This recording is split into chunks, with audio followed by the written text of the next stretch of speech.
Why does it keep saying an error occurred? It says I'm live, but I'm not.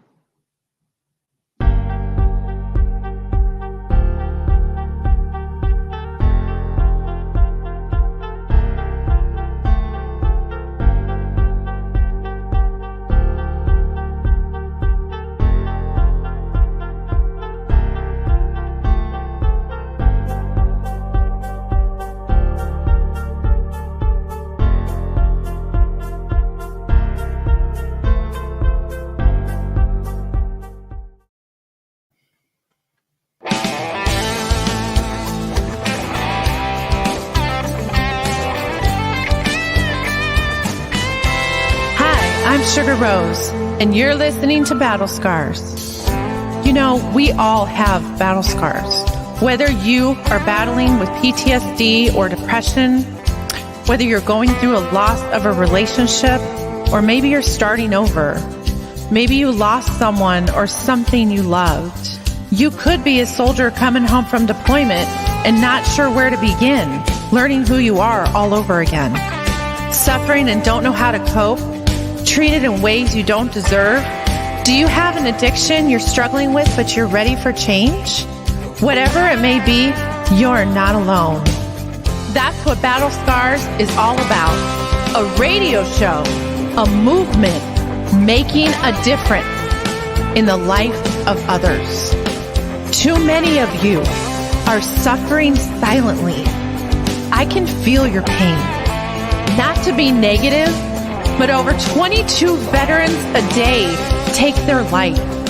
The suicide rate is at its worst. Someone once used the analogy, we're all like a pot of boiling water.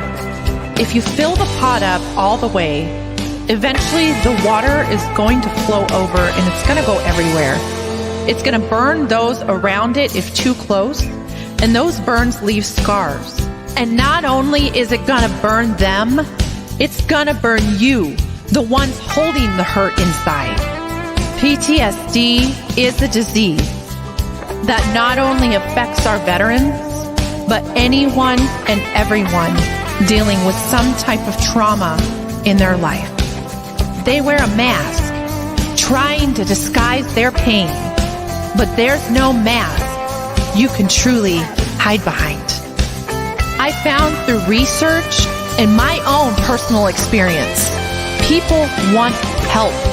They want someone to hear them, or listen, or just care.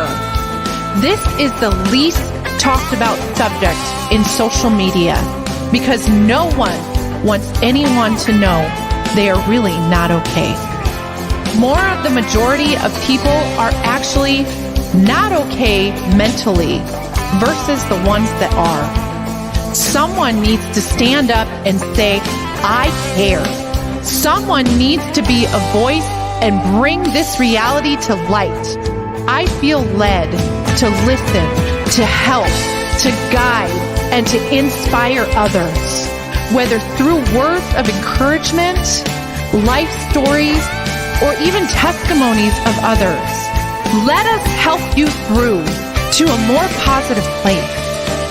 It only takes one person to care.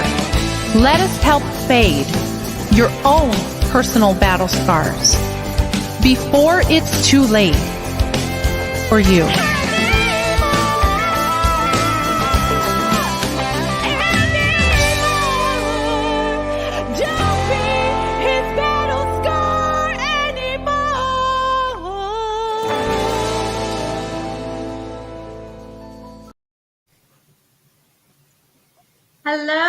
Hello, everybody. Welcome into the room. It's so amazing to see all y'all today.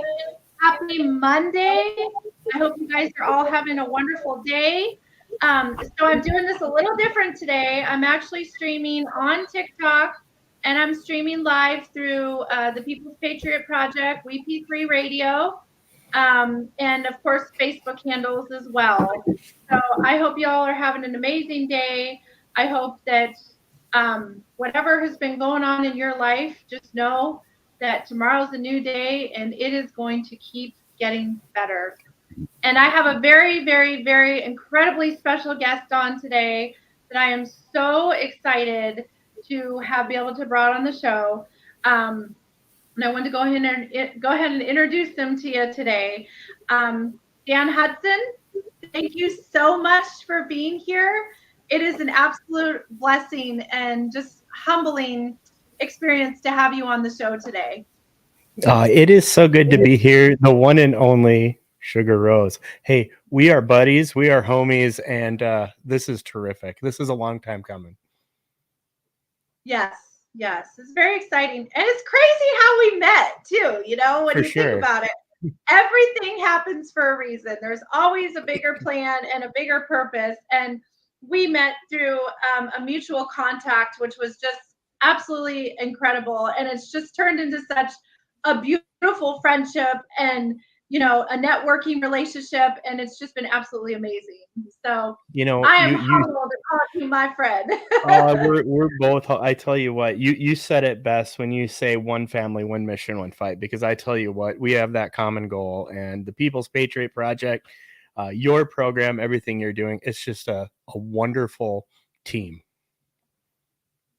Thank you very much. Absolutely. And it's been humbling to become a part of the People's Patriot Project, as well as, have you become a part of everything with all of us. And that's exactly what it's about. One family, one mission, one fight. We are here for one purpose only, and that is to save and change lives. It's to heal people and help people to see that there is a purpose for their life. There is a reason you're here. There is a mission bigger than you know.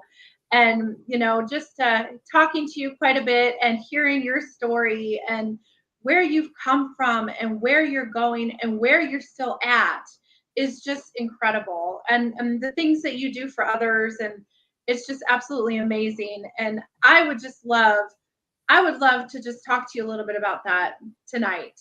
Yeah, um absolutely. I I think I think you're an inspiration to so many people. And sometimes our heavy and our darkest times, even though we're in the worst times, we're able to come through those, and we're able to find a purpose and a reason bigger than and now through your story and your mission and what you do, you're saving and changing lives every day, and it's just beautiful. I think as a team, that's the goal. And the hard part for me going through my whole experience was I had to learn exactly what I was fighting because I did not know. Um, Mhm. quite honestly, I thought I had some type of disease because I was forgetting things that I normally wouldn't forget. I consider myself reasonably sharp, and it just became kind of a downward spiral for me. And that's why having these conversations, and you being so bold and saying, hey, there are other people that are going through this, is so very important, because there's been this stigma for years, whether it be the military, law enforcement, first responder, emergency room nurse, or family member. um, my family didn't know what was going on, and neither did I. And that's honestly, and I don't have a problem saying it now, that's what scared me the most, because I had no idea what was happening. And it took about 17 years to figure it out.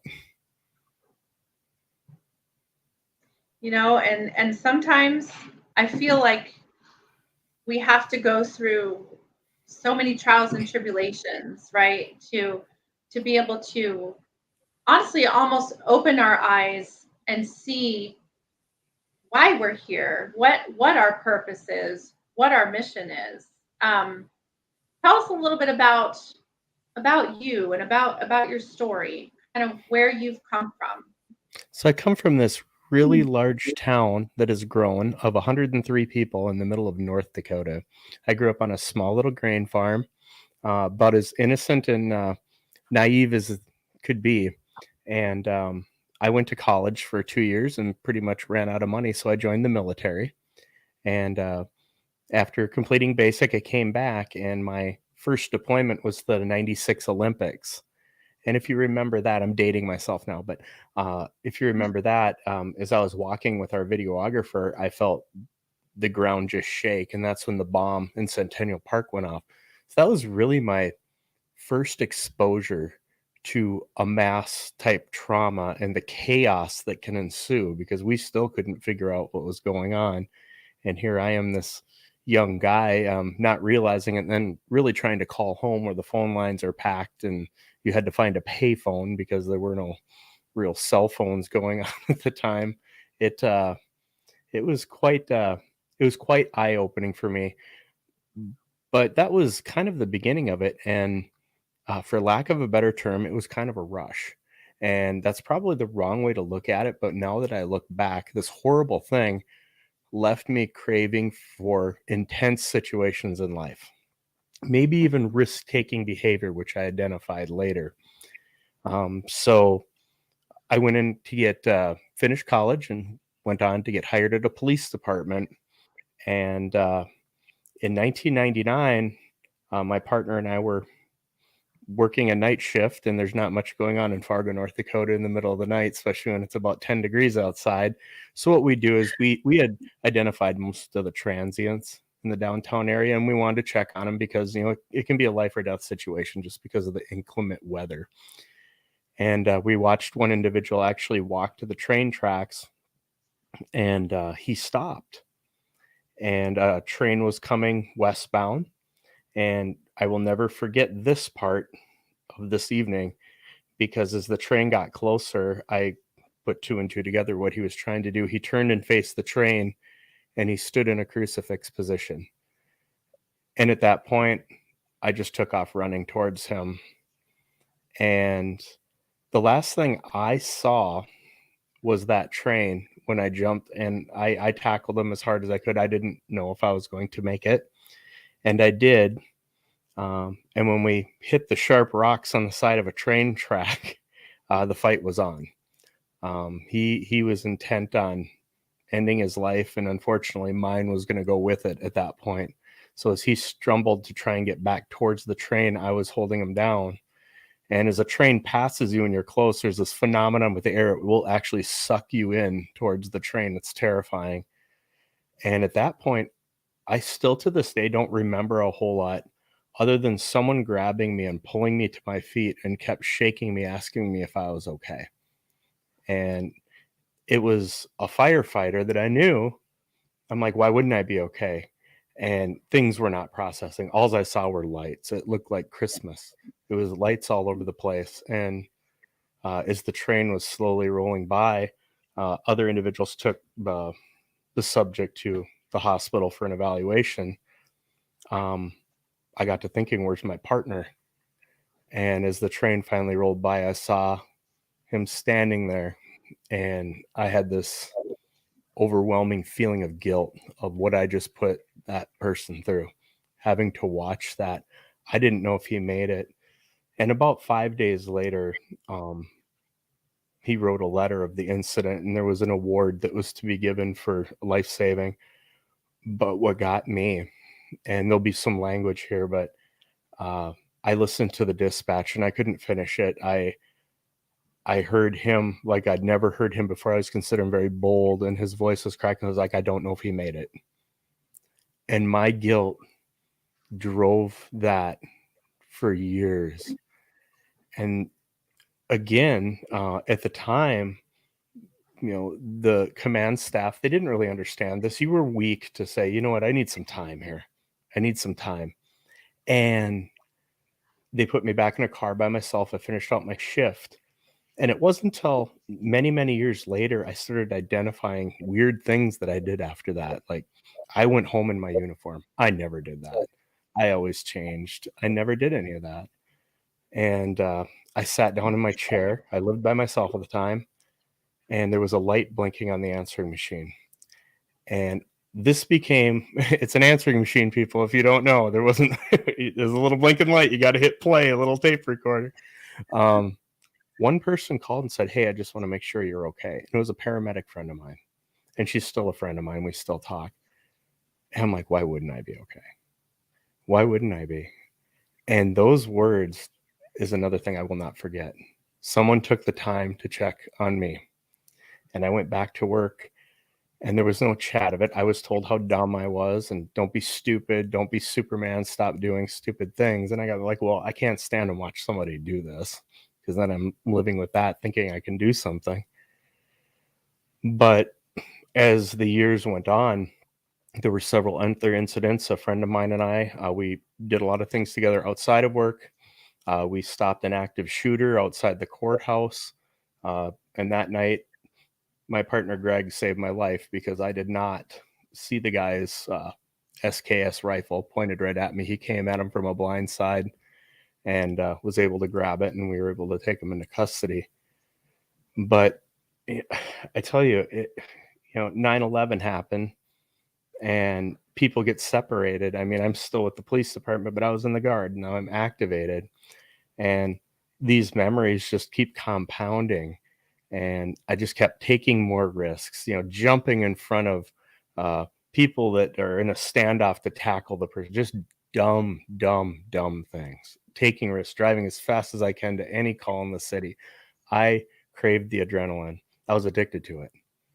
And ultimately, in 2016 or in 2012, my friend Greg took his daughters on a Disney cruise, and when he got back, he ended up taking his life. And I didn't see it. I didn't see it coming. And I buried a lot of that guilt for a lot of years. Now, is there accountability on his behalf? 100%. I question why I went through anger. I went through sadness and more anger again. And then questions like, how could I not see this coming? And of course, in typical fashion, it just happened to be on my birthday that he did this. A year later, another coworker of mine that I took many calls with took his life on my birthday too. So I had back-to-backs. So I got this anniversary, and it's never easy. And it was over, everybody's like, well, it happened over such a dumb incident. And I don't really want to get into it because it's a survivable incident. But it wasn't just that. There was something else now that I know. So in 2016, I was just done. I wasn't done with life. I was done not feeling anything. I had no empathy. I had no feeling. I couldn't remember things. Like I was taking these risks. I was angry almost every day. I thought everyone was out to get me or my family. I was mad at my family if they wouldn't follow my instructions because I thought I could see more than they could and how dangerous this world is. And into some facts it is. And it was really no way to live. And I put them through a little bit of hell. I really did. And looking back at it now, they both have stuck beside me the entire time, which has only made us stronger. So I'm one of the most grateful people you can figure it out. And I remember the day we decided to fix this. It was we were driving back from Hudson, Wisconsin, and I was having a bad day. I was being a dick. I didn't want to be there. I didn't want to have anything to do with anyone that day. And I just said, I want to tell you what's going on. And I spoke nonstop from Hudson, Wisconsin, all the way back home. And we went in later to go find out exactly what was going on and how we could fight it together.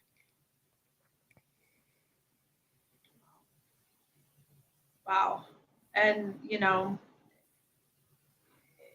it's incredible, like how much you've gone through and how strong you are. And that, I feel like, and this is something that I say a lot, is that we all go through trauma of some sort or another. Some of us go through some very, very heavy trauma, more than others, right? But we all have a story. We all have an area where we hurt and we struggle and we have pain, and we choose to stuff it away and stuff it away and stuff it away. And like you said, become numb and not have feeling and not want to not care about anything. Like all your passions are gone. Everything that you've done is gone,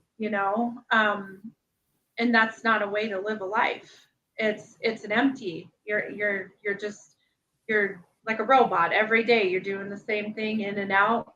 The heart is beating, but the soul's not there, and that's such an incredible hard thing to do, and to live that way.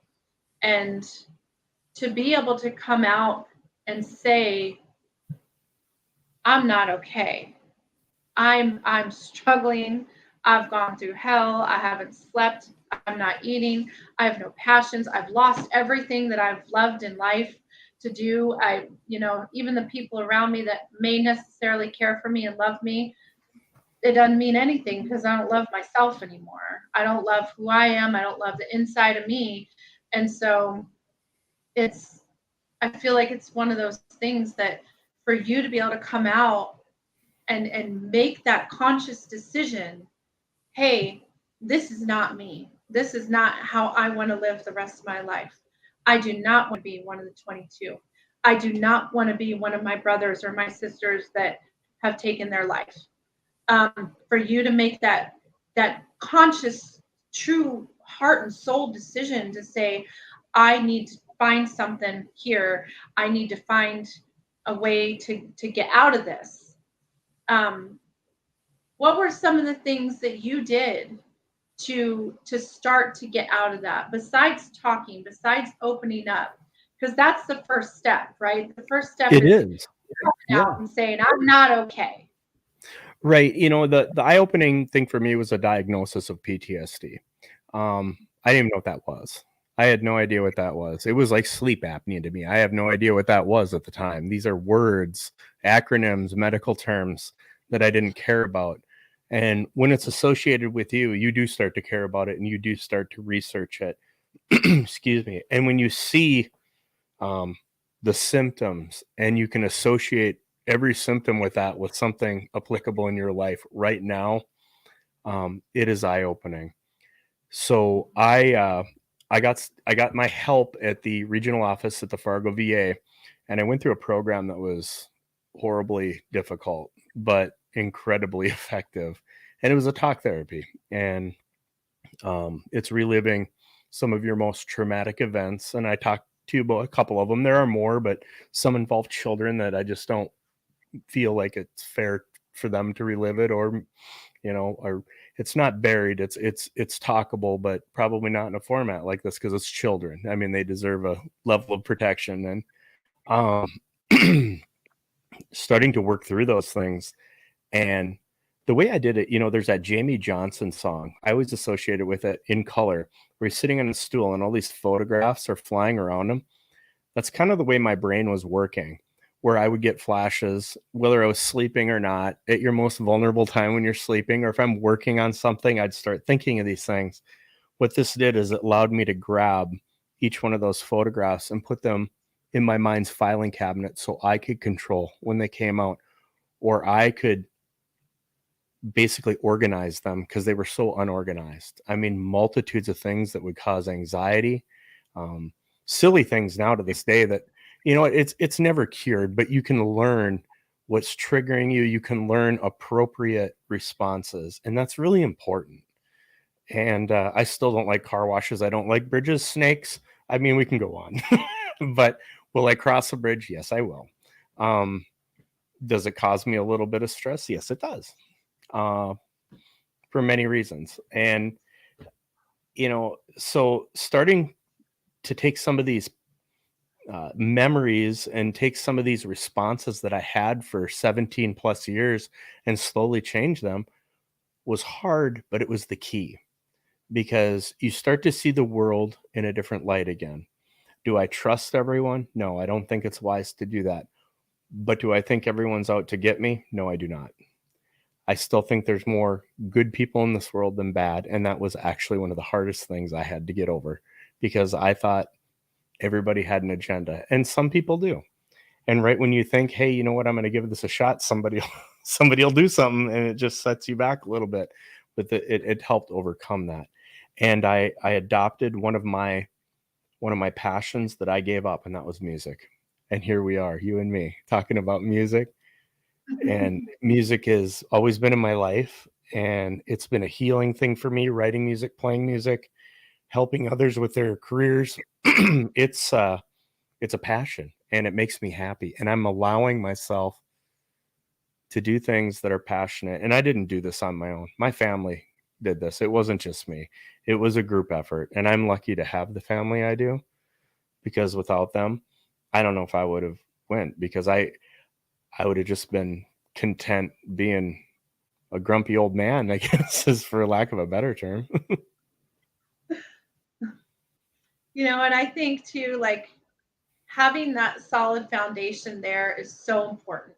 You know, whether it's a significant other, or it's a close friend, or it's your family, your actual blood family, or your brotherhood or your sisterhood. It's so important to have a non-toxic environment to be able to heal, right? And to be able to push forward, and to be able to process everything that you've got going on. And that was one thing I'm sure that was very fortunate for you, is to be able to have a family that loves and supports you no matter where it comes from, whether it's the People's Patriot Project, or whether it's your personal family or your brotherhood. That's one thing, like with what I have set out to do, is just be a voice, right? And be an ear and a shoulder, and be that encouragement for somebody that doesn't have a family, for somebody that's struggling, somebody that needs that strong shoulder to lean on. And I'm only one person, but I do my best to help the world as much as I can. The world's kind of big, but I'm doing my best, and one person at a time. But it's I try to be a solid foundation for people that need it. And so that's, what I truly believe is, the whole one family, one mission, one fight, is that we are all coming together as a huge family to say that we're going to help you through this tough time. We're going to help you through these traumas. We're going to help you through these nightmares. We're going to help you through your diagnosis of PTSD or depression or anxiety or whatever it might be. You may not have the strongest support system in your home, right? Or in your environment, but there are people out there that are your family and that care about you and that love you, even if they don't know you. And I think that's just an incredible thing that you have found that with, whoever it may be. I think it's so important to have that. It So got to the point where, when you're in a first responder job, it's like, am I going to lose my job over this? These things. And talking with my wife, we just like, you know what? I'd rather have my life. I'm done. I'm done. That's why I said in 2016, I'm done. We have to get this fixed. And I will say now, I took to writing, and mainly because I wasn't remembering things that I thought I would. So I started writing them down, and it ended up being a book. And I went on a radio show after I wrote it. I wasn't going to publish it because, but some people were reading the drafts. I'm like, what do you think of this? And they're like, publish it, publish it. So I did. And I went on a radio show, and the radio host is sight impaired. So I actually read this whole thing. That was one of the toughest things I did, is read what I wrote. Because the book was supposed to be about first responders, emergency room nurses, paramedics, everybody, and their stories, funny, sad, and different. And everybody thought that was a terrific idea. And I never got one story, not one. So I reached back out, and I'm like, hey, you guys still want to do this? Yeah, absolutely. And I was pissed. I mean, I was like, come on, you guys, you got time to just put one little story in here. And when I started writing that thing, then that I did realize, now I know why they're not signing up, because it is very intimate, like a songwriting situation from your heart. It's a very intimate process, and it is definitely not easy. And I don't know if I'd ever do it again, but I'm glad I did. I've donated proceeds to this mission, and I just, to me, it's so important. And when you have someone, and I don't want to make a measure of it, but when you have someone like, hey, your words and your story are just like me, now I know, and I feel better, I went and got help, man, that's all I ever wanted, was one person to tell me that. And it happened faster than I thought. I was like, somebody's playing a joke on me. But It was very humbling, and I, at that point, decided this is what I'm going to do. I'm going to do it through music. I'm going to do it through the tools that I have. I'm going to do it through connections with you, with our friend Alyssa, with the People's Patriot Project, and everything. And it has been the joyous time in the longest time. It has been an honor to do it because it has been so much fun. It has been. It's a wild ride. I think we're It on. is. That's for sure. I think it's just going to get more and more exciting. You just don't know what's going to happen from day to day. Hey, that's the glory of life, though. You got that right. So talking about your books a little bit, so would you say that that was kind of a way that you released? You were able to kind of get a lot of what was going on inside of you out to be able to say, this is what's going on with me. This is how I'm kind of releasing, but at the same time, I'm also helping somebody else. I'm helping somebody else maybe not necessarily go through the things the way I went through them. Or if you do go through things the way I went through them, then there's still a way to heal. There's still a way to push forward. Right. Basically, it's not a Bible or anything like that. It's like, hey, this is the path that I walked in. It worked for me. Yours might be different because you touched on this earlier about trauma. I mean, everybody's trauma is their trauma. It's different. It's their own story. It could be a lightning strike, a car crash. It doesn't have to be a combat related incident. But obviously, everybody perceives their trauma and processes it in different ways. And for me, writing, that's exactly what it did. And the weirdest thing happened doing it. I started remembering the most arbitrary things from things. The incident with the train, I remembered that I took the time to turn the spotlight on. Now, out of nowhere, I remember that. For some reason, I don't know why, because I kept my handcuffs on the spotlight, an extra set of handcuffs. I knocked those on the ground, and that's what I was most worried about. Well, now I lost my handcuffs. Really quite insignificant, but you start remembering strange things like that. Oh, I forgot to charge my radio that morning. You just things that really didn't have much to do with anything, but I was warned, so to speak. I was promised and warned that those types of memories would start to come back as your mind starts to organize your thoughts. And I'm no physician. I make that very clear. These are just the things that happened to me. But other people that I've encouraged to write poetry, songs, or whatever have had very similar experiences as well. And I think that's encouraging. Absolutely, absolutely. And so one of the things that I really, really push for is men's mental health, right? So we all know that the suicide rate is highest in men. The PTSD rate is highest in men because a lot of times when we're younger, not we, but men, when you're younger, you're trained to suck it up. You're trained to not speak. You're trained to be tough. Mm-hmm. You're trained to handle it. Like, so you as a man coming forward and being able to say, I'm not okay. I'm struggling. I'm suffering. I'm at a point in my life where I'm fucking miserable. Excuse my language, but sorry, it slipped. No, it's okay. But you, as a man, for you to be able to come forward and do that, that is such an incredible thing and such a huge thing because there are so many men out there that can't. They feel like they're going to be judged or they're going to be made fun of or they're going to, they have potential to lose very important things in their life, whether it be their job, their family, their love, their whatever it might be. How did you, as a man, overcome the fact that you needed to just say, forget it. Everything that happened when I was younger, maybe I was taught to do this. I was taught not to do this. I was taught to be tough. How did you overcome that bias and push forward to be able to say, you know what? I'm not okay and I want to change my life. I wish there was this very dramatic story to that, but we have this 5-foot table in our kitchen, and so many decisions get made around that 5-foot table. I even wrote a song about a 5-foot table. But as I sat there and I looked at each one of my family members, made my decision very easy because That is the last thing in the world that I could ever lose.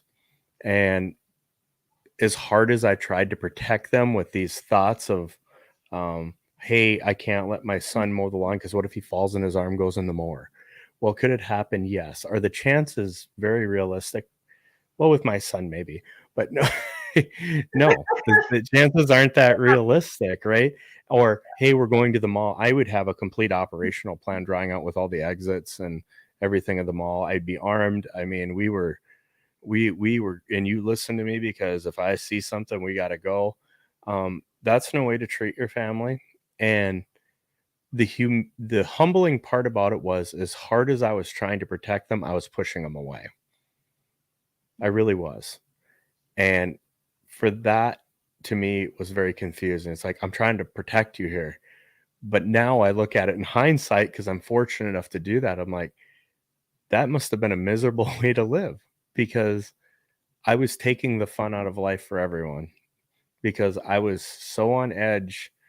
And I'm not now. I'm a pretty chill dude. I mean, I'm about as chill as they come now. And unmedicated, just talk therapy and rationalizing situations. It's not easy.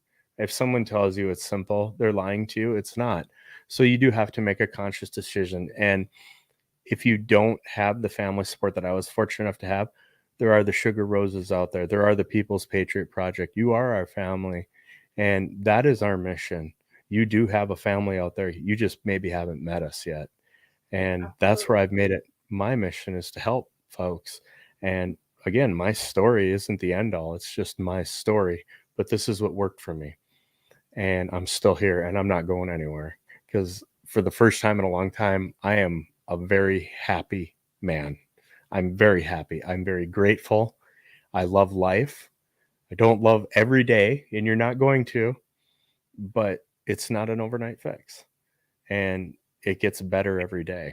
It really does. The talk stuff that I went through, I was warned the first 2 weeks you're going to think's failing, because it's going to get worse because you're reliving these things. And they were absolutely right. I go, this isn't working. I feel horrible. And after the second week, it was like a switch came on. I can't even describe it. I started feeling terrific.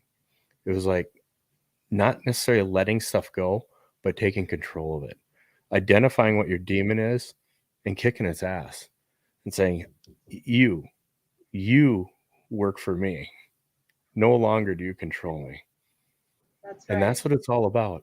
And I love that. And music helped me do that, because I could express anything I wanted. You know, I'm a metalhead. We've talked about this before. I'm a metalhead from the early 90s, late 80s. And I would write music, and every song came out country. And that still happens. I'm still trying to figure that out.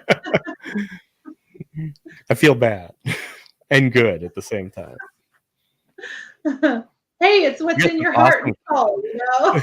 We get some awesome comments going here. I love them.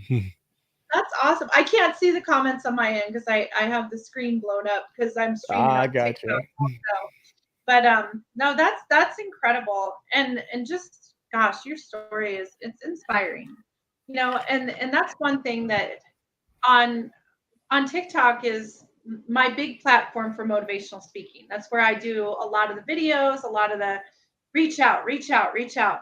And you know, that's what I'm going to say to all y'all on TikTok right now as well as the People's Patriot Project and We P3 Radio and all Facebook land and Instagram and everyone, that you have a family that loves you and cares for you, and we are here.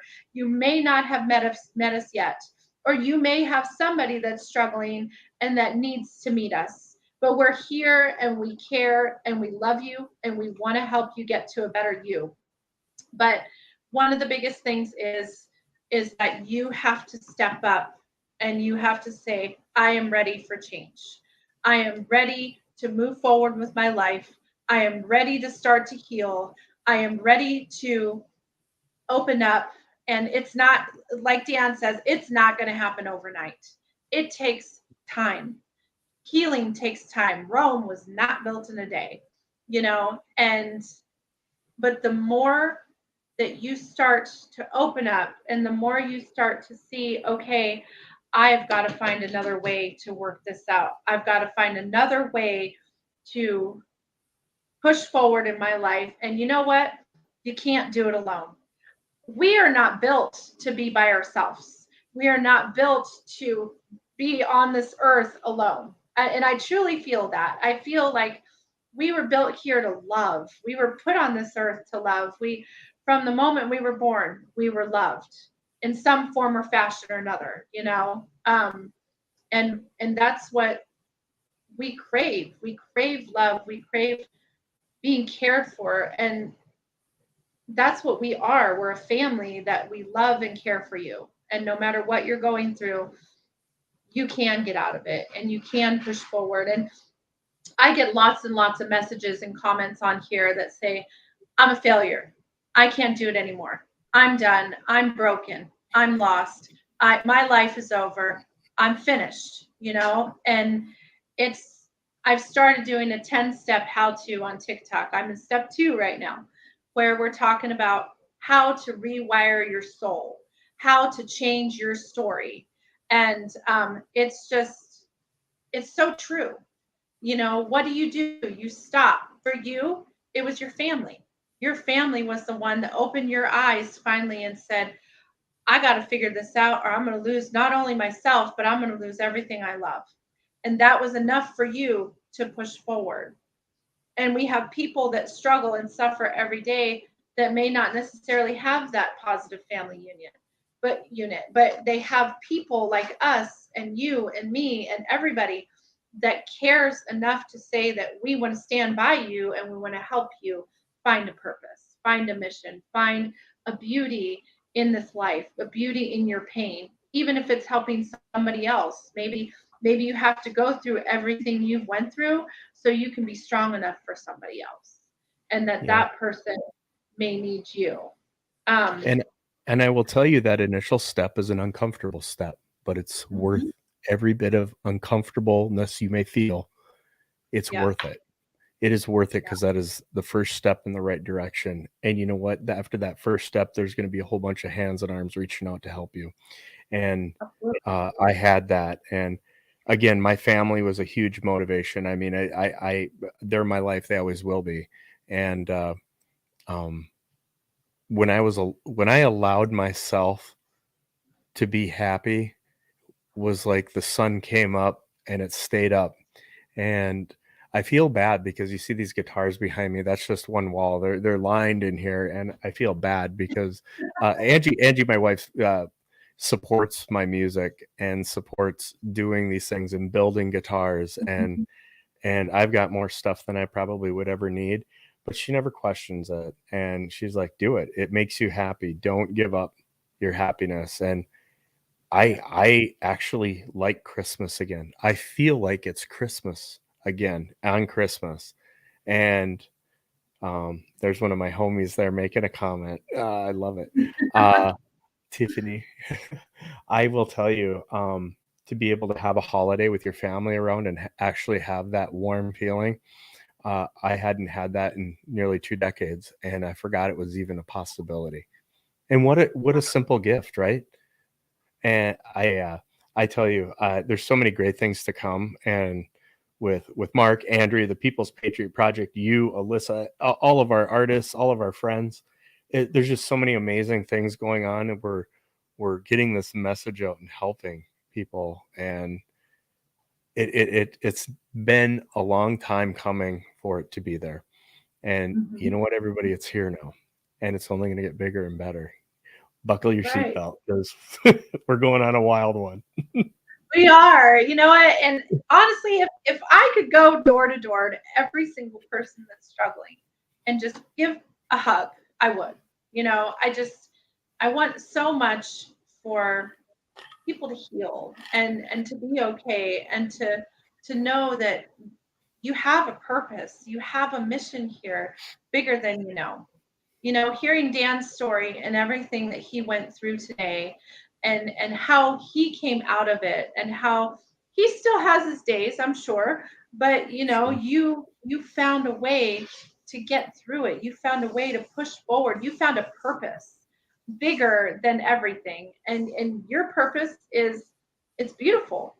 You write, you play, you help people, and you save and change lives with your story, and being able to come out and be strong enough to say, let me tell you my story. Let me tell you where I've come from, and let me show you the steps how you can get to where I'm at now. And I think that's just wonderful. And one other question I just had was, when you slip back, okay, maybe you're just having a rough day, or we all have crap days, right? We all just have Right. those days like shit, everything sucks. You know, how, what do you do? What is it that you do in your mindset to not slip back into that same pattern? Like That's what an is it for awesome you? question. That is such an awesome question because it's different almost every time. Because sometimes I don't know I'm doing it. But Radar out in the kitchen that's watching this, I love you to death, Angie. She's like, "Are you having a bad day?" I'm like, "I'm having a crappy day." She goes, "All right." And sometimes it's giving me space, sometimes it's giving me a hug, and sometimes just talking it out. And you know what? That helps immensely versus having a week-long temper tantrum or being angry for a week or having something that is so insignificant, making you so angry for 7, 8 days at a time that keeps you up. Um, I also involve myself in the writing and I go back to square one. I go pick up a guitar. I go play my drums and I feel better. The drums probably get a little extra beating sometimes. I'm a little more gentle with the guitars. But you know what? Something physical definitely helps, whether it Mhm. be lifting some weights, um, working on a guitar, like if I'm refurbishing or building one, or I write. And sometimes you just need a little reflection. And I refuse to go back to the way things were. I won't do it. That's a toxic, dangerous place to be. And I see that every day now of how it could be fatal. And I won't have that for anyone. I won't do it. I've committed to this. We had talked about it. Let's commit to this, and we did. And it's the best decision that we've made. Probably the best decision I've made was marrying her because if I wouldn't have, I don't know what would have happened because I don't think anyone else would have the patience that she did and understanding. So I'm very, very lucky. And not everybody has that. Not, I don't mean to keep saying that, but there are other options too. I just happen to have that and I'm very fortunate to have that. And good friends that make nice comments. So wish you could see them. One of them was I'll with look me back on them. I'll scroll back one of them through. was with me when one of my friends took his life, so it was kind of an important thing, and been a big advocate of all this. So That's awesome. That's it awesome. is. Do you ever have, like, when you're first starting to heal and find your voice and be able to kind of get out there, did you ever have times where, like, you had to give yourself, so this is one thing I teach on TikTok a lot, is that you got to find the positive and the negative, right? Because the negativity bias, which is kind of what I talked about last week in the show, it overcomes our bodies, right? Because we are wired to think of the negative before the positive, which for some crazy reason, that's just how a lot of our brains are wired, to think about the negative, and then it starts to fester and it starts to grow, And so when you're when you're first trying to heal and first starting to kind of push forward and find yourself, did you, when you got in that negativity bias, did you ever, like, give yourself any self affirmations like, I'm worth it, I'm enough? That's one thing I tell a lot of people on TikTok is that, you know every morning when you get up, 5 things, and this was actually something that was recommended to me by a comment, which is just absolutely wonderful. And it was 5 things in the morning, every morning when you get up, you say 5 positive things, no matter if it's you got up today, or you made your bed, or you brushed your teeth, or whatever it might be, and then you do 5 at night right before you go to bed, and you help change that negativity bias into, rewiring your body, rewiring your soul, and rewiring how you think about things. So did you ever have any, like, affirmations for yourself that you pushed and forced yourself to do every day? What I forced myself to do is become involved in the recovery of others. And I could see myself in them. And if you want to call that an affirmation, but I can literally sit in the waiting room of a VA and watch people walk in, and I can look into their eyes and see where that light has gone a little dim. Mhm. And um, I am fortunate enough to be a mentor now there for some of our new vets coming back because there's so many, and you know that. But for me, and being involved with that mental health program as a mentor and a graduate of it, it is an affirmation on so many levels for me because I can see the stages. It's not like I have a crystal ball, but I'm like, oh, they're at, I do it in my head because I'm not a doctor, obviously, or any type of mental health professional. But I'm like, oh, they're at Dan's stage 2 here. They're pissed off, and they're going to start getting better here and there, and I hate it when they don't come back, but I would have to stop and for me, maybe this wasn't the best thing to do. If I'd start to get worked up about something, I'd be like, you know what, screw it. You know what? Tomorrow the sun's gonna come up. It's gonna be a better day. There's my affirmation. So I guess the answer to your question is yes. In my own Dan way, yes, I was. And I didn't even know I was doing it. So thank you for pointing that out. Very well done. I know. I but appreciate that. but that's just absolutely amazing. And I'm so excited you came on tonight and Oh spoke yeah. We and chat so told many me, times, we had to do this, right? huh? We chat so many times during the week, we had to do this. We got so much I stuff know, going on. right? It was, Uh-huh. yes, it was much needed, much needed. And For it's, sure, you know, for you're sure. just, it's an Thank you for inspiration. letting me. Yeah. Absolutely. Well, Absolutely. I think, like I said, this is just my story, but if you listen to Sugar Rose on a regular basis, you'll hear the words and feel the words. And those words I can clearly apply to my life. And it's the truth. And it's so important that people listen, reach out, know you are enough because you are. You're enough. You may need a little help now and then. No worries. That's what we're here for. It's always been that way. You can't do it by yourself necessarily because you don't Absolutely. know. You don't know what you don't know, right? That's right. That's right. And sometimes people are put in your path for a reason, and it might just be one little comment. It might be one something that you bump into somebody and they say something that just touches your heart. I just I had a really neat thing happen the other day with an amazing person in my life. And he was telling me a story about how he what he does for a living day in and day out, right? It's the same type of thing. But there was a gentleman that came in and to his store and was just kind of not in a great mood, you know. And he said thank you to him because he was a veteran. He said, "Thank you for your service." He said, "What are you thanking me for?" And he's like, "Well, I just wanted to reach out and say thank you. I appreciate you." And he said, "I haven't been appreciated for a long time. I don't know why you'd appreciate me. People don't do that anymore." And they ended up talking for like an hour, and come to find out, this man is alone. He didn't have anybody. He didn't have anyone to talk to. He didn't have anybody to really go home to. He is very alone. And he asked him, he said, "Would you mind if I came back again? And maybe we talked again?" So you never know whose life you're going to touch. You No. never know if it's going to be someone at the gas pump or someone at the grocery store or someone at your work. I had a man the other day that blew my mind.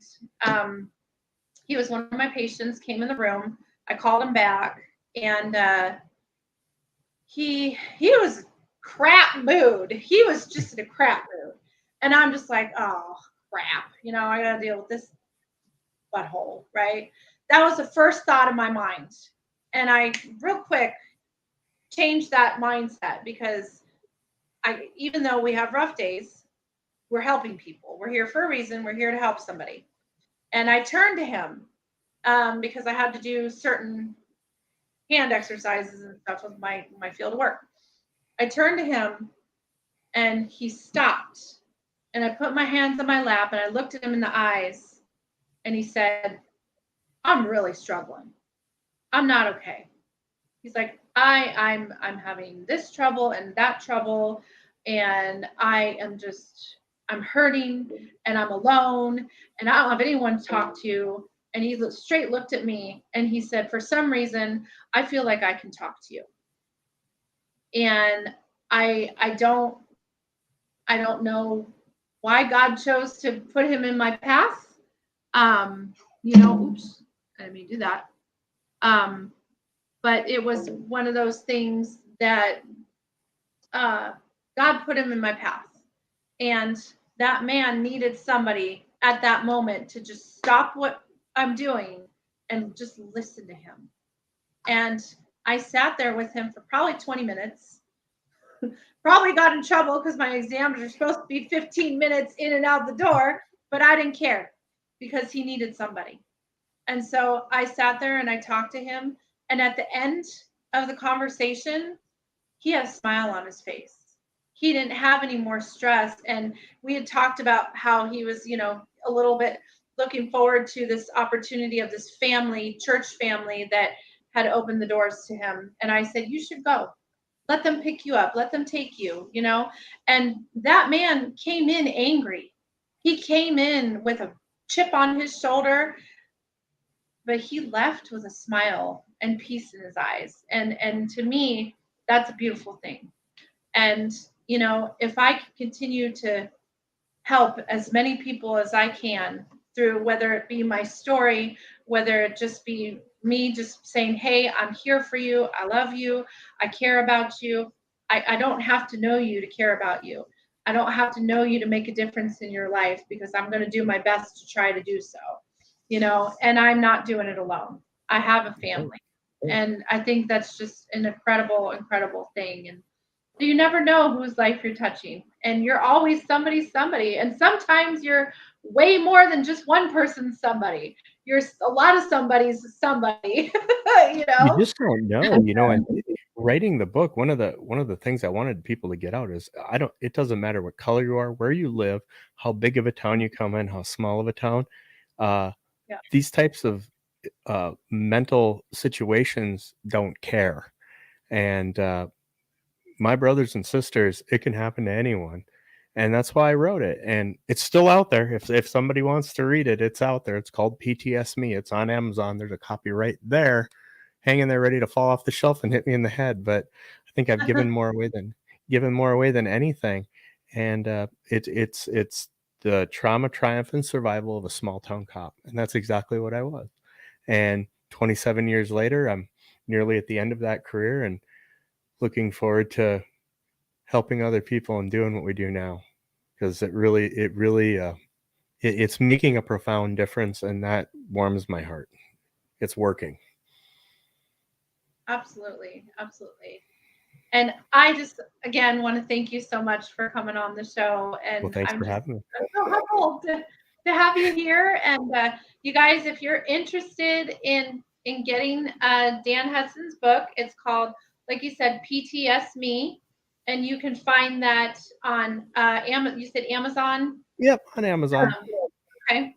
On Amazon, or you can probably even Google it, PTS Me by Dan Hudson, and check out his book. Because I'm sure I'll be honest, I haven't read it yet, but I want to because it sounds like it's absolutely just. I think incredible. I owe you one, don't I? I was going to send you one. I'm going to be reading it very soon. I am. Well. I think that it's amazing. But thank you again for coming on the show. And do you have anything else you want to say in closing? Hey, just keep listening to Sugar Rose. Listen to her music. Support our independent artists, ladies and gentlemen. Independent music is so important. There are so many talented people out there. Sugar Rose being one of my faves, of course. Please look after your friends. Check them out in a 6-pack. Check on the strong friends. Make sure they're doing okay. Do it in a pack of 6. Thank you all. That's right. That's right. Absolutely. And y'all, I hope you enjoyed the show today.